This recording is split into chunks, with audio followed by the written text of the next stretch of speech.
छोट मोर गाँ गोटे पठेइली बारी नड़िया। ଆମ ଗଞ୍ଜାମ ଅଞ୍ଚଳରେ କୃଷ୍ଣଲୀଳା ଭାରି ଫେମସ। ସ୍କୁଲ ଲେଭେଲରେ ବିଭିନ୍ନ କମ୍ପିଟିସନରେ ମୁଁ ଭାଗ ନେଲି।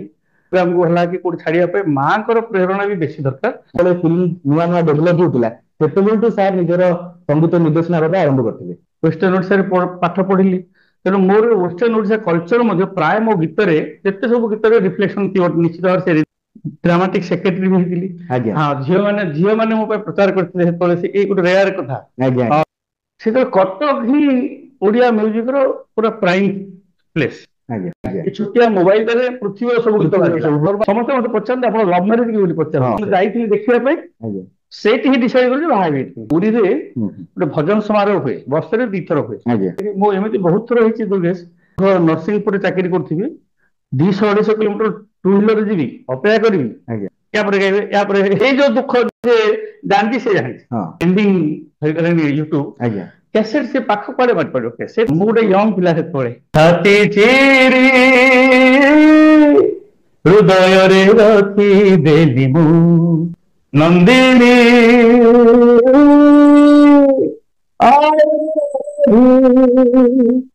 ନମସ୍କାର, ସମୀକ୍ଷା ନ୍ୟୁଜର ଆଉ ଏକ ସାକ୍ଷାତକାର କାର୍ଯ୍ୟକ୍ରମକୁ ଆପଣଙ୍କୁ ସ୍ୱାଗତ କରୁଛି। ମୁଁ ଦୁର୍ଗେଶ ମହାପାତ୍ର। ଆଜି ଆମ ଗହଣରେ ଯେ ଅତିଥି ଅଛନ୍ତି ସେ ହେଉଛନ୍ତି ଜଣେ ବିଶେଷ ଅତିଥି। ସେ ହେଉଛନ୍ତି ଏକାଧାରରେ ଜଣେ କଣ୍ଠଶିଳ୍ପୀ ଏବଂ ସଙ୍ଗୀତ ନିର୍ଦ୍ଦେଶକ ମଧ୍ୟ। ବିଭିନ୍ନ ଆଧୁନିକ ସଙ୍ଗୀତ ଠାରୁ ଆରମ୍ଭ କରି ଭଜନ, ମ୍ୟୁଜିକ ଭିଡିଓ, ଆଲବମ ଇତ୍ୟାଦି ଅନେକ ସଙ୍ଗୀତରେ ଆପଣ ତାଙ୍କୁ ସଙ୍ଗୀତରେ ବିଭିନ୍ନ ଗୀତକୁ ନିଜ ସଙ୍ଗୀତର ତାଳରେ ସଜେଇବାରେ ଆପଣ ନିଜେ ଜାଣିଛନ୍ତି ତାଙ୍କୁ। ସେ 1985 ମସିହାରୁ ତାଙ୍କର ଏହି ଯାତ୍ରା ଜାରି ରଖିଛନ୍ତି ଆଜି ପର୍ଯ୍ୟନ୍ତ। ତେବେ ତାଙ୍କୁ ଆଜି ଆମ କାର୍ଯ୍ୟକ୍ରମକୁ ସ୍ୱାଗତ କରିବା। ସେ ଆଉ କେହି ନୁହେଁ, ଆମ ସହିତ ଅଛନ୍ତି କଣ୍ଠଶିଳ୍ପୀ ଓ ସଙ୍ଗୀତ ନିର୍ଦ୍ଦେଶକ ଶ୍ରୀଯୁକ୍ତ ପ୍ରଶାନ୍ତ ତାଡି ସାର୍। ସାର୍ ନମସ୍କାର। ନମସ୍କାର, ସ୍ୱାଗତ କରୁଛି ଆପଣଙ୍କୁ ଧନ୍ୟବାଦ। ସମୀକ୍ଷା ନ୍ୟୁଜର। ତ କେମିତି ଲାଗୁଛି ଆପଣଙ୍କୁ ଆସି?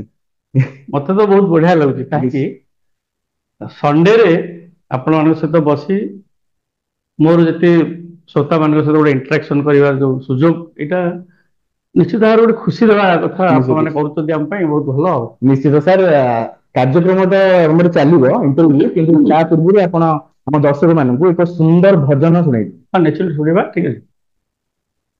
କାଳିଆ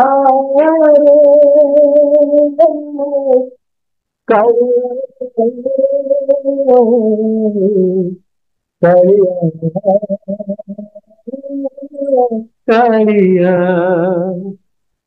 नुहे मुझे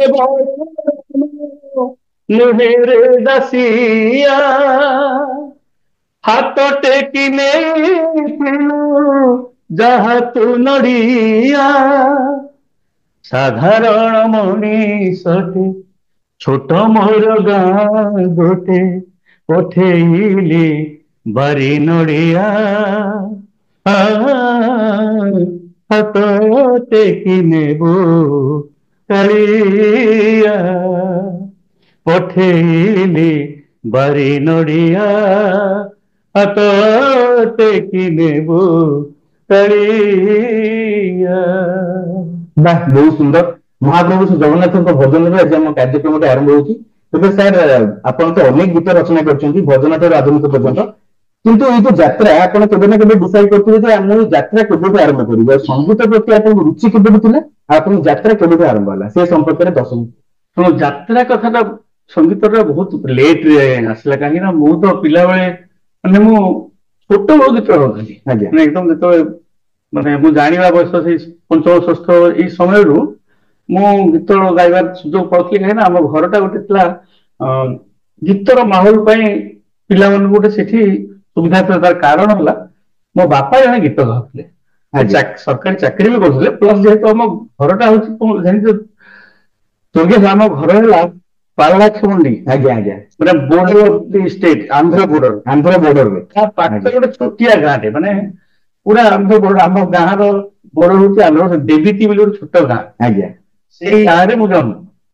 ତେଣୁ ବାପା ସେ ଅଞ୍ଚଳ କଣ କୃଷ୍ଣଲୀଳା, ଆମ ଗଞ୍ଜାମ ଅଞ୍ଚଳରେ କୃଷ୍ଣଲୀଳା ଭାରି ଫେମସ। ପ୍ରତ୍ୟେକ ଗାଁ ଗାଁରେ ପ୍ରାୟ ସେତେବେଳେ କୃଷ୍ଣଲୀଳା ହୁଏ। ଆଜ୍ଞା ଆଉ ମୋ ବାବା ସେଥିରେ ଗୋଟେ ଗାୟକ ଭାବରେ ବାପା ଗାଉଥିଲେ। ତେଣୁ ଯୋଉଠି ସେ କୃଷ୍ଣଲୀଳା ହୁଏ, ଗାଁର ମଠ ସବୁ ସେପଟେ ବୈଷ୍ଣବ ମଠ ଭର୍ତ୍ତି। ମଠରେ ପ୍ରତିଦିନ ସନ୍ଧ୍ୟାରେ କୀର୍ତ୍ତନ ହବ, ଆଜ୍ଞା ପୌରାଣିକ ଗୀତ ସବୁ ଚର୍ଚ୍ଚା ଚାଲିବ।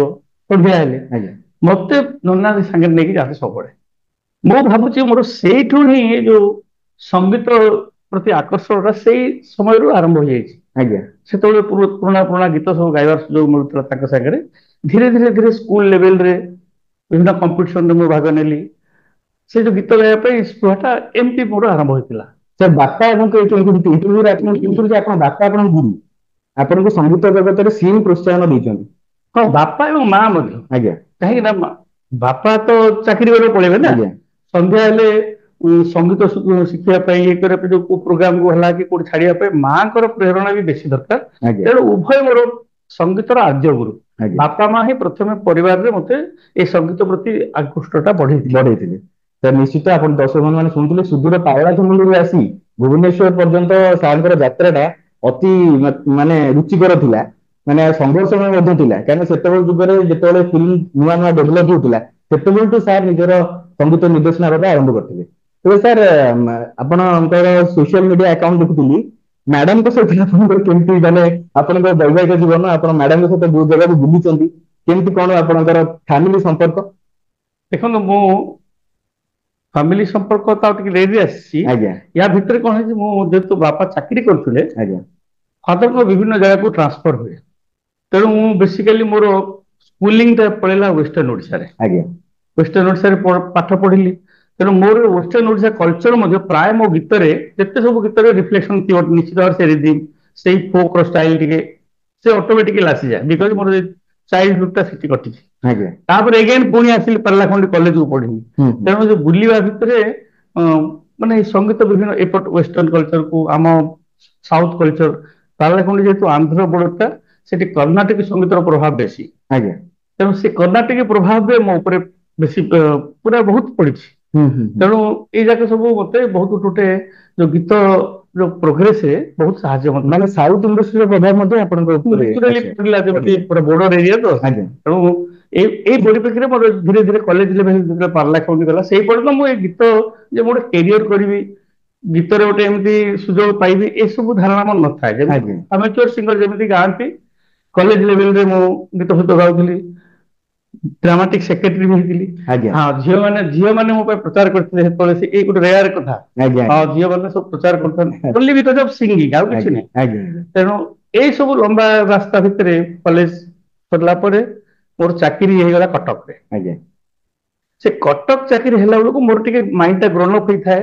କଲେଜ ଲେଭେଲ ଆସିଗଲା ପରେ ଗାଇବାର ଯୋଉ ୱା ୱା କରୁଥାନ୍ତି ଲୋକାଲ ପିଲାମାନେ, ସାଙ୍ଗମାନେ, ସେଇଠୁ ମୁଁ ଭାବୁଛି ଯେହେତୁ କଟକ ହେଲା, ସେତେବେଳେ କଟକ ହିଁ ଓଡିଆ ମ୍ୟୁଜିକର ପୁରା ପ୍ରାଇମ ପ୍ଲେସ। ସବୁ ଯୋଉ ବର୍ଷରେ 5ଟା କି 6ଟା କି 10ଟା ଗୀତ ବାହାରେ, ସବୁ ଅପେକ୍ଷା କରିଥାନ୍ତି ସେ ସମୟରେ, ରଜ ବେଳେ, ଦଶହରା ବେଳେ। ଏବେ ବି ଯେମିତି ଏବେ ତ ଏତେ ହ୍ୟୁଜ କ୍ୱାଲିଟିର ସେତେବେଳେ ଏତେ ନଥିଲା। ମ୍ୟାକ୍ସିମମ୍ 10-12ଟା ଗୀତ ବର୍ଷରେ ବାହାରୁଥିଲା। ସେଥିପାଇଁ ଆଜି ପର୍ଯ୍ୟନ୍ତ ଆମର ସବୁ ମନେ ଅଛି। ସାର୍ କେତେଟା ବଜାର ଥିବ, ଯେମିତି ଆମେ ଜାଣିଛୁ ରଜ ବଜାର, ପୂଜା ବଜାର, ନୂଆ ବର୍ଷ, ସେତେବେଳେ ବି ଫିଲ୍ମ ରିଲିଜ ହଉଥିଲା, ଗୀତ ରିଲିଜ ହଉଥିଲା। ପ୍ଲସ୍ ପ୍ରାଇଭେଟ ଗୀତ ବି ସବୁ ଏଚଏମଡି କମ୍ପାନୀ, ଗାଥନି କମ୍ପାନୀ, ସବୁ ସେଇ ସବୁ ଆମେ ଅପେକ୍ଷା କରୁଥିଲୁ ଅକ୍ଷୟ ମହାନ୍ତି କଣ ଆସିବ, ପ୍ରଫୁଲ୍ଲ କଣ ଆସିବ। ଆଉ ଲିମିଟେଡ ସିଙ୍ଗର ଥିଲେ, ଏଇ 8-10 ଜଣ ସିଙ୍ଗର ଭିତରେ ଓଡିଆ ଇଣ୍ଡଷ୍ଟ୍ରିଟା ସୀମିତ ଥିଲା। ଅପେକ୍ଷା କରୁଥିଲୁ ଆମେ ସମସ୍ତେ। ଏବେ ସେତେବେଳେ କଣ ହଉଥିଲା, ମ୍ୟୁଜିକ ଟା ଲୋକ ଖୋଜୁଥିଲେ, ଆମେ ଖୋଜୁଥିଲୁ। ଏବେ ମ୍ୟୁଜିକ ଯାଇକି ଆମ ଦୁଆରେ ଖୋଲିକିରି ଏତେ ମାତ୍ରାରେ ପଶୁଛି ଯେ ଆମେ ଶୁଣିବା ପାଇଁ ସମୟ ହଉନି। ଆଉ ସେଇ ଯୋଉ ମେଣ୍ଟାଲିଟି, ଗୀତ ଶୁଣିକିରି ଗୋଟେ କିଛି ଆନନ୍ଦ ପାଏ, ସେଟା କମି ଯାଉଛି। କାହିଁକିନା ଘରେ ଟିଭି ଖୋଲିଦେଲେ ଆପଣ ୱାର୍ଲଡ ସାରା ସଙ୍ଗୀତ ସେଥିରେ ବାଜିଲା। ଏ ଛୋଟିଆ ମୋବାଇଲରେ ପୃଥିବୀର ସବୁ ଗୀତ ବାଜିଲା, ତେଣୁ ସବୁ ପହଞ୍ଚି ଯାଉଛି। ସିଏ ଗୋଟେ ସାଚୁରେସନ ହେଇଯାଉଛି ମ୍ୟୁଜିକର। ଏଇ ଫେଜ ଭିତରେ ତମ ପଏଣ୍ଟ ହେଲା ବାହାଘର କଥା। ହଁ, ଚାକିରି ହେଲା ପରେ ନର୍ମାଲି ବାହାଘର ହେବା କଥା, ବାହାଘରକୁ ଖୋଜାଖୋଜି ଚାଲିଥାଏ। ଏଇ ଭିତରେ ସମସ୍ତେ ମତେ ପଚାରନ୍ତି ଆପଣ ଲଭ୍ ମ୍ୟାରେଜ କି ବୋଲି ପଚାରନ୍ତି, କିନ୍ତୁ ପଚାରୁ ତ ସେଇଆ ଆମେ ଜାଣିପାରୁଛୁ। ପଚାରନ୍ତି ଆପଣ ମୋର ଲଭ୍ ମ୍ୟାରେଜ ଆକ୍ଚୁଆଲି ନୁହଁ, କିନ୍ତୁ ଏ ଲଭ୍ ତ କୁହାଯିବନି ତାକୁ, କଣ ଯେହେତୁ ଫାର୍ଷ୍ଟ ସାଇଟ୍ ଲଭ୍ ଯୋଉଟା କୁହାଯିବ। ମୁଁ ଯାଇଥିଲି ଦେଖିବା ପାଇଁ, ସେଇଠି ହିଁ ଡିସାଇଡ୍ କଲି ଯେ ବାହା ହେବି। ତେଣୁ ୱାନ୍ ଟାଇପ୍ ଅଫ୍ ହେଇଗଲା। ମ୍ୟାଡାମ ମାନେ ତ ସେତେବେଳେ ତ ଜାଣିଥିବେ, ଆପଣ ଯେତେବେଳେ ସଙ୍ଗୀତ ନିର୍ଦ୍ଦେଶକ ଥିଲେ ସେତେବେଳେ ଜାଣିଥିବେ। ଆଉ ଗୋଟେ ତାଙ୍କ ଗାଁ ବି ପାରଳାଖେମୁଣ୍ଡି, କିନ୍ତୁ ସେମାନେ ସେଟେଲାଇଟ୍ ଭୁବନେଶ୍ୱର ଥିଲେ ସେତେବେଳେ। ସେ ମତେ ଜାଣିଛନ୍ତି, ତାଙ୍କ ମା ତାଙ୍କ ଫ୍ୟାମିଲି ଜାଣନ୍ତି। ମୁଁ ଯେହେତୁ ପାରଳାଖେମୁଣ୍ଡିରୁ ଗୋଟେ ଗାଉଥିଲି, ମତେ ସମସ୍ତେ ଜାଣିଥିଲେ। ହଁ, ତେଣୁ ତାଙ୍କର ଟିକେ ଇଣ୍ଟରେଷ୍ଟ ବି ବଢିଲା। କଳାକାରଟା ପାଇଁ ହେଲେ ନିଶ୍ଚିତ ଭାବେ ସମସ୍ତଙ୍କର ଟିକେ ୱିକନେସ୍ ଡେଭଲପ ହୁଏ। ସେଇ ଅନୁସାରେ ବାହାଘର ହେଲା। ନିହାତି ଜଣେ କଳାକାରଙ୍କ ସହିତ ବିବାହ ମାନେ ଯେତେବେଳେ କରିଥିବେ ନିହାତି ଗର୍ବିତ ଫିଲ୍ କରିଥିବେ କି ନାଇଁ ଆମ ଓଡିଆ ଇଣ୍ଡଷ୍ଟ୍ରିରେ ଅଛନ୍ତି। ନିଶ୍ଚୟ ଆମର ଆଜ୍ଞା ସେଇ ଦକ୍ଷିଣାଞ୍ଚଳରୁ ଆଜ୍ଞା ପ୍ରାୟ ବହୁତ କମ ପିଲା ଏମିତି ଏପଟେ ଆସି ସଂଘର୍ଷ କରି ଗୀତରେ ଗାଇବାରେ ସେମିତି ରଘୁନାଥ ପାଣି ଯାଇଥିଲେ ଆଜ୍ଞା ଆମ ପାରଳାଖେମୁଣ୍ଡି ଗୁଣପୁର ଏରିଆରୁ। ତାପରେ କିଛି ମନ୍ତ୍ରୀ ସତ୍ୟନାରାୟଣ ପଣ୍ଡା ଏମିତି କିଛି ହାତ ଗଣତି ଲୋକ ହିଁ ଓଡିଆ ଇଣ୍ଡଷ୍ଟ୍ରିରେ ଥିଲେ ମାନେ ଅକ୍ଷୟ ମହାନ୍ତି ପ୍ରଫୁଲ୍ଲ ଲେଜେଣ୍ଡ ମାନଙ୍କ ସହିତ ବି ଆପଣ ବହୁତ କାମ ବି କରିବାର ସୁଯୋଗ ହଁ ହଁ ଆଜ୍ଞା ସାର୍ ପ୍ରତ୍ୟେକ ମଣିଷଙ୍କ ଜୀବନରେ ଗୋଟେ ପ୍ରଥମ ସଫଳତା ଥାଏ। ଆପଣ ଯାହା ମୁଁ ରିସର୍ଚ୍ଚ କରିଥିଲି କି ଆପଣ ଦୂରଦର୍ଶନ ଏବଂ ଆକାଶବାଣୀର ସ୍ୱୀକୃତି ପ୍ରାପ୍ତ କଣ୍ଠଶିଳ୍ପୀ। କଣ୍ଟାକ୍ଟ। ପ୍ରଥମ ସଫଳତା ଆପଣଙ୍କର କିପରି ଥିଲା? ମୁଁ ଦୂରଦର୍ଶନ ଏତେ ଗୀତ ଚାଲିଥିଲା ଆଜ୍ଞା କିନ୍ତୁ ମୋର ଗୋଟେ ଇଚ୍ଛା ଥିଲା। ସେତେବେଳେ କଣ ହଉଥିଲା କ୍ୟାସେଟ ଜମାନା ସେତେବେଳେ ଆଜ୍ଞା ତ କ୍ୟାସେଟରେ ଗୀତ ସବୁ ହୁଏ। ଆଉ କ୍ୟାସେଟରେ ଗୀତ ଗାଇବାକୁ ହେଲେ ଆପଣଙ୍କୁ ସେମିତି ରେକଗ୍ନିସନ ନହେଲେ କୋଉ କମ୍ପାନୀ ଗୀତ ଆଜ୍ଞା କେମିତି କାହିଁ ରିସ୍କ ନେବେ। ହଁ ହଁ ହଁ ତେଣୁ ମୁଁ ସେତେବେଳେ ପୁରୀରେ ହୁଁ, ଗୋଟେ ଭଜନ ସମାରୋହ ହୁଏ, ବର୍ଷରେ 2 ଥର ହୁଏ। ଆଜ୍ଞା ଗୋଟେ ଦେବ ଦୀପାବଳି ଭଜନ ସମାରୋହ, ଗୋଟେ ହେରା ପଞ୍ଚମୀ ଭଜନ ସମାରୋହ, ଗୋଟେ କାର୍ତ୍ତିକ ପୂର୍ଣ୍ଣମୀ ଭଜନ ସମାରୋହ। ଏ ହୁଁ, ତିନିଟି ହେଲା ପବ୍ଲିସିଟିର ଜାଗା। ହୁଁ ହୁଁ ନୂଆ ସିଙ୍ଗର ମାନେ ସେଠି ଯଦି ଆମେ ଗୋଟେ ଗୀତ ଗାଇକି ଯଦି ଟିକେ ଲାଗିଗଲା ଜାଣିଲେ ଯେ ଟିକେ ସିଏ ବଢିଲା। ଏବେ ଯେମିତି ରିଆଲିଟି ଶୋରେ ଫାର୍ଷ୍ଟ ସେକେଣ୍ଡ ଥାର୍ଡ ହଉଛନ୍ତି ଆଜ୍ଞା ସେଇଟା ପ୍ରାକ୍ଟିକାଲି ଗୋଟେ ରିଆଲିଟି ଶୋ ଥିଲା ନୂଆ ସିଙ୍ଗର ମାନଙ୍କ ପାଇଁ। ଆଚ୍ଛା ଆଚ୍ଛା ଆମର ସ୍ୱପ୍ନ ଥିଲା ସେଠି କେମିତି ଯାଇକି ଗୋଟେ ଗୀତ ଗାଇବା। ଗୀତଟା ଗାଇବେ ହଁ ଆଉ ଯଦି ସେତେବେଳେ ତ ସୁଯୋଗ ନଥିଲା ନା। ସୁଯୋଗ ଆଜ୍ଞା ନାହିଁ, ଆଜ୍ଞା ରେୟାର ସୁଯୋଗ ମିଳେ। ସେଠି ଯାଇକିରି ଯେତେବେଳେ କାର୍ତ୍ତିକ ପୂର୍ଣ୍ଣମୀ ଆମେ ଯୋଗାଯୋଗ କରିକିରି ଯାଇକିରି ମୁଁ ଏମିତି ବହୁତ ଥର ହେଇଛି ଦୁର୍ଗେଶ। ମୁଁ ଦୁର୍ଘ ନରସିଂହପୁରରେ ଚାକିରି କରୁଥିବି, 200-250 କିଲୋମିଟର ଟୁ ହ୍ୱିଲରରେ ଯିବି, ଅପେକ୍ଷା କରିବି ଆଜ୍ଞା ଗୀତ ଆପଣ ଗାଇବେ ଗାଇବେ ଗାଇବେ ଗାଇବେ ସକାଳ ହେଇଯାଇଛି, ଗୋଟେ ପାହାନ୍ତି ହେଇଯାଇଛି, ହୁଁ ହୁଁ ୟାପରେ ଗାଇବେ ୟାପରେ ଏମିତି ଶେଷକୁ ସେ ବର୍ଷା ଧାରାରେ ରିଟର୍ନ ଆସିଛି। ମୁଁ 2-3 ଥର ଫେରିଛି। ଆଚ୍ଛା ସେ ଯୋଉ ଦୁଃଖ ଯେ ଜାଣିଛି ସେ ଜାଣିଛି। ହଁ ଠିକ ଅଛି ନିଶ୍ଚିତ ଷ୍ଟ୍ରଗଲ ର ଦୁଃଖ ଯୋଉମାନେ ଜାଣିଛନ୍ତି ସେମାନେ ଜାଣିଛନ୍ତି, ଜାଣିଥିବେ ସେମାନେ ସେ। ସଫଳତାକୁ ମଧ୍ୟ ବହୁତ ଭଲ ଭାବରେ ବୁଝୁଛନ୍ତି। ହୁଁ ତେବେ ସାର୍ ପୂର୍ବରୁ କ୍ୟାସେଟ ଇଣ୍ଡଷ୍ଟ୍ରି ଚାଲିଥିଲା, କ୍ୟାସେଟ ରେ ଗୀତ ବିକ୍ରି ହଉଥିଲା ହୁଁ ଚାଲିଥିଲା। ସେତେବେଳେ ଆଲବମ ଇଣ୍ଡଷ୍ଟ୍ରି କ୍ୟାସେଟ ଇଣ୍ଡଷ୍ଟ୍ରି ବର୍ତ୍ତମାନ ୟୁଟ୍ୟୁବ ଇଣ୍ଡଷ୍ଟ୍ରି ପଳେଇଛି। Right YouTube right. ବହୁତ ବଡ ଇଣ୍ଡଷ୍ଟ୍ରି, କେମିତି ଦେଖୁଛନ୍ତି? କ୍ୟାସେଟ ଇଣ୍ଡଷ୍ଟ୍ରି ସେତେବେଳେ ଯୋଉ ଅବସ୍ଥା ଥିଲା, ଆଜ୍ଞା ଗୋଟେ ଗୀତ ମୁଁ ବି ଭଜନ ଫଜନ ହଁ ମୁଁ ପୁରୀରେ ଗାଇଲା ପରେ ମତେ ଯେଇ କମ୍ପାନୀ ସେତେବେଳେ ଥିଲେ ଯେଇ କ୍ୟାସେଟ ବହୁତ, ସେ ସେତେବେଳେ one of the biggest company ଏଇ ମ୍ୟୁଜିକ ର। ଆଜ୍ଞା ତେଣୁ ସେତେବେଳେ ମୁଁ ଯୋଉ ଦେଖା କଲି ତାଙ୍କର ସେଇ କମ୍ପାନୀର ମାଲିକ ଯିଏ ଥିଲେ ସ୍ୱର୍ଗୀୟ ସତ୍ୟନାରାୟଣ ଅଗ୍ରୱାଲ, ଆଚ୍ଛା ଆଚ୍ଛା ତାଙ୍କୁ ଦେଖା କଲି। ସିଏ କହିଲେ ପ୍ରଶାନ୍ତ ତମେ ଗୋଟେ କାମ କର ଭଜନ ଆରମ୍ଭ କର। ଆଜ୍ଞା ଆଚ୍ଛା ମୁଁ ଗୋଟେ ୟଙ୍ଗ ପିଲା ସେତେବେଳେ, ମତେ ଭଜନ କହିବା ଚିନ୍ତାରେ ପଡିଗଲି। ଆଜ୍ଞା ମୋର ଗୋଟେ ୟଙ୍ଗ ପିଲା, ମୁଁ ଭଜନ ଗାଇବି ଗୋଟେ ଇଚ୍ଛା ଥିଲା। ଆଜ୍ଞା ତାପରେ ସେ ଭଜନ ଗୋଟେ ତିଆରି କଲେ, ସେ ଭଜନ ଟା ବହୁତ ମାନେ ବହୁତ ପବ୍ଲିସିଟି ହେଲା। ସେଥିରେ ଗୋଟେ ଗୀତ ଥିଲା ମୋର, କରିଦେ ମୋତେ ରେ କାଳିଆ ଭିକାରୀ ତୋ ବଡ଼ ଦୁଆରେ, ନୀତି ମାଗୁଥିବି ନୀତି ଡାକୁଥିବି କୈବଲ୍ୟ କଣିକା ପାଣିରେ, କରିଦେ ମୋତେ ରେ କାଳିଆ ଭିକାରୀ ତୋ ବଡ଼ ଦୁଆରେ। ବାଃ, ଏଇ ଗୀତ ଫାଷ୍ଟ ମୁଁ ଗାଇଲି, ସେଟା ବହୁତ ହ୍ୟୁଜ ପପୁଲାରିଟି ହେଇଥିଲା। ଏଇଟା ଯେଇ କ୍ୟାସେଟ କମ୍ପାନୀର ପ୍ରଥମ ଗୀତ। ହଁ ଯେଇ କମ୍ପାନୀରେ ମୋର ବାହାରିଥିଲା। ଆଜ୍ଞା ଏଟା ଗାଇଥିଲି ପ୍ରଥମେ କିନ୍ତୁ ମନ୍ଦିର ଆଗରେ ଆଚ୍ଛା ପ୍ରୋଗ୍ରାମରେ, ଆଜ୍ଞା ଏଗେନ୍ ସେଟାକୁ ରେକର୍ଡ କରିଥିଲି ରେକର୍ଡ କମ୍ପାନୀ। କଲି ଆଜ୍ଞା ତେଣୁ ସେ ଗୀତ ଯେତେବେଳେ ବହୁତ ଲୋକ ସପୋର୍ଟ ପାଇଲା କ୍ୟାସେଟରେ, ହୁଁ ମତେ ସ୍ୱାଭାବିକ ସତ୍ୟନାରାୟଣ ସାର୍ କହିଲେ ଯେ ପ୍ରଶାନ୍ତ ଭଜନ ଗାଅ। ତାପରେ ଆଧୁନିକ ବି କରିଛି ଗୋଟେ କ୍ୟାସେଟ, କିନ୍ତୁ ସେଇ ମାତ୍ରାରେ ସଫଳତା ସେଟା ପାଇନି। ଆଜ୍ଞା ତେଣୁ ମୁଁ ଦେଖିଲି ଭଜନ ଗାଇଲେ ଅସୁବିଧା କଣ ଅଛି, ଚାଲିଛି ଚାଲିଛି ଏମିତି ଭଜନ ଗାଉଛି। ହୁଁ କିନ୍ତୁ ମନଟା ଆମର ରହିଛି ଗୋଟେ ପର୍ଦ୍ଦାରେ କେମିତି ବାହାରିବା, ଆଧୁନିକ ଗୀତ କେମିତି ଗାଇବା, ଆଜ୍ଞା ଇଏ ଚାଲିଥାଏ। କିନ୍ତୁ ୟା ଭିତରେ ମୋର ଗୋଟେ ସମସ୍ତ ଚାଲିଥାଏ। ସେତେବେଳେ କିଏ ଗୋଟେ ପ୍ରଡ୍ୟୁସର ଦରକାର। ସାର୍ ଯୋଉ କ୍ୟାସେଟ ଜମାନା ଚାଲିଥିଲା ସିଏ ଅଧିକ ଶ୍ରେଷ୍ଠ ଥିଲା ନା ବର୍ତ୍ତମାନ ୟୁଟ୍ୟୁବରେ ସାଙ୍ଗେ ସାଙ୍ଗେ ପଡୁଛି ସିଏ ଅଧିକ ଶ୍ରେଷ୍ଠ?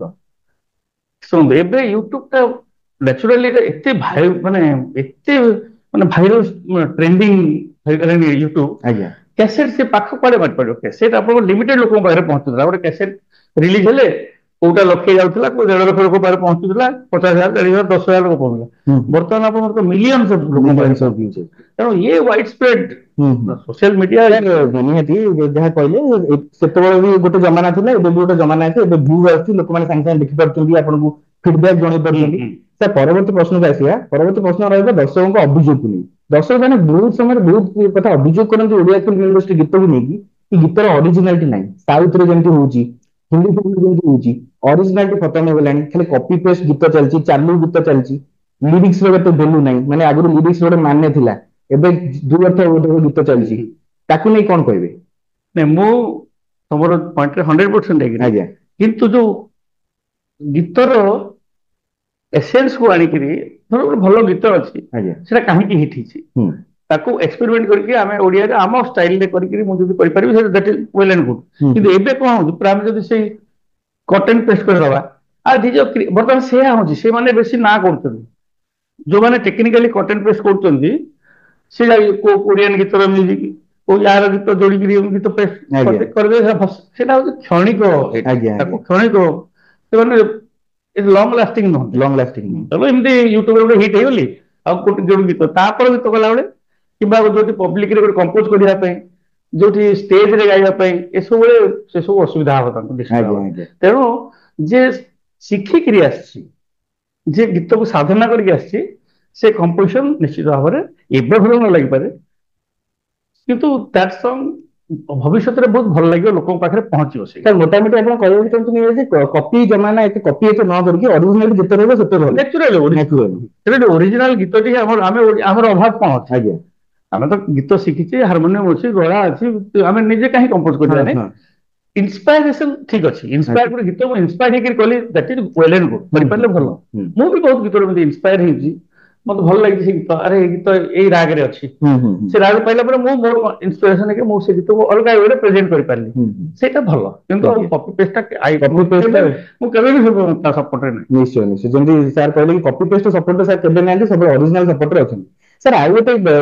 प्रश्न मन को आसे जे जातीय रियलिटी शो रे अनेक सिंगर जमती ऋतुराज अनन्या शीतम नंद आम शशांक शेखर बर्णाल होता एम सब ना कर ओडिया इंडस्ट्री काम मिलवार देखा जाऊनी कौन तक मैंने बर्तमान खाली से जातीय स्तर कहले स्टेट लेवल रे भी आज्ञा माने आमे एते सौभाग्य जे एते पिला हमर अछंती स्टेट लेवल रे जो कंपटीशन भी होती मु देखुची केते जज भी अछि बहुत टैलेंटेड पिला हम ओडिसा रे अछंती बहुत टैलेंटेड तेणु एमाने जो बने भी जातीय स्तर रे हमर पाउचंती actually that is a competition set गोटे कंपटीशन है एमाने आंकर प्रूफ करदेले कला परे से जो लेवल से नेशनल लेवल से पहुंच गला परे सेठरो जो नेशनल लेवल रो थॉट प्रोसेस अलग स्टेट लेवल थॉट प्रोसेस अलग तो से माने सेही लेवल गला परे स्टेट लेवल रे एठी गलो गीत गाइले 5000 10,000 टका 15,000 10,000 टका मिलिबो सेठी दे आर ट्राइंग फॉर जो लक्ष लक्ष टका अछि बिजनेस अछि तेणु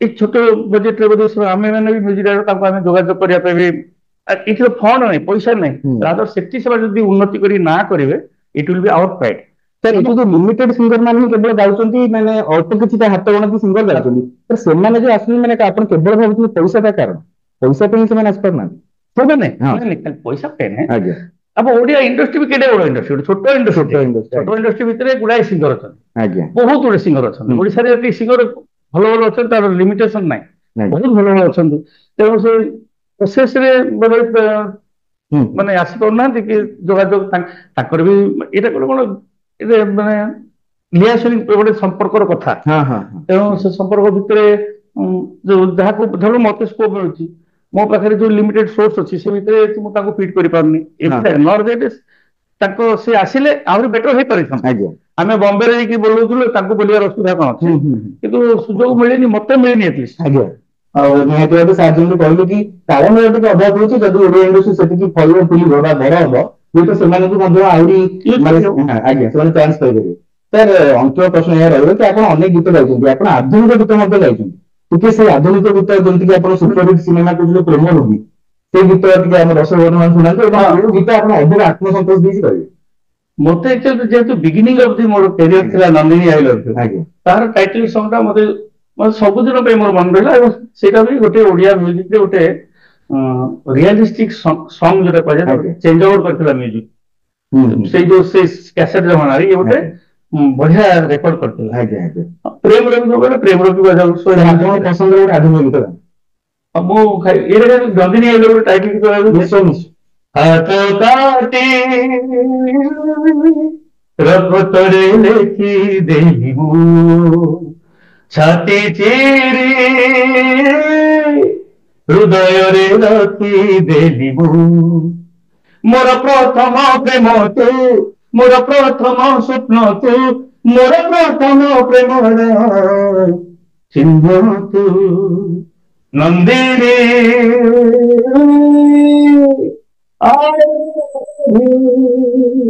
ନନ୍ଦିନୀ